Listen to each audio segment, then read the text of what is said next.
Well, I guess this makes it to I just bought the boat, and you can see the cracked block where it's leaking. You can see the Amazon carburetor where it didn't fit, so they just put a rubber line on there and tighten it up. They don't have a wrench, so they use vice grips. It's leaking right here. It's got a hole right there. I don't know what the paper towel down there is for. It's got to be something leaking. He came in because it doesn't shift.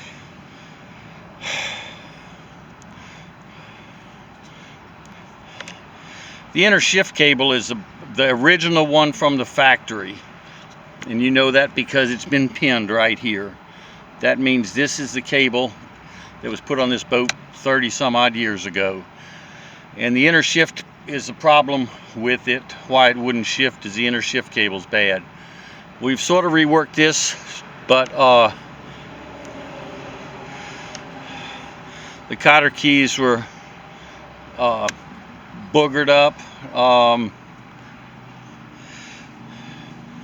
and when he was shifting it, he was kicking his neutral switch, stutter switch, and killing the motor, and that's what we thought we were attacking on this problem. Someone's got a homemade gasket there because they didn't get the right one.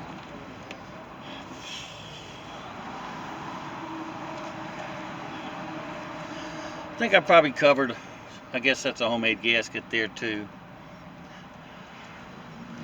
So what we were getting ready to do was just try to ignore a lot of this stuff and just go with the inner shift cable, because he said the motor was running okay, except he couldn't shift, and we got a video of it not shifting, and that's pretty special. I don't know what that switch is. It does something, I'm sure.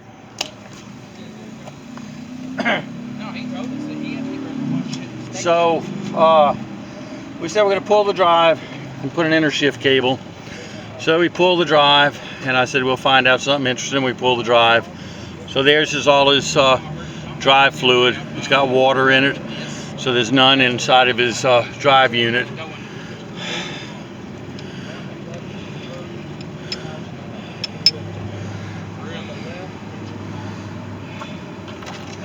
So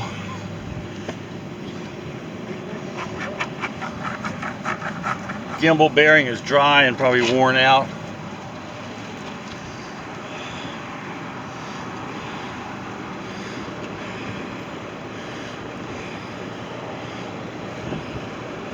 Hadn't been long since it was off.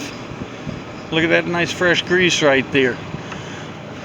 So I'm going back to someone knew all about what was going on with this. Put it back together and put a for sale sign on it. I need the kit. I can get the kit.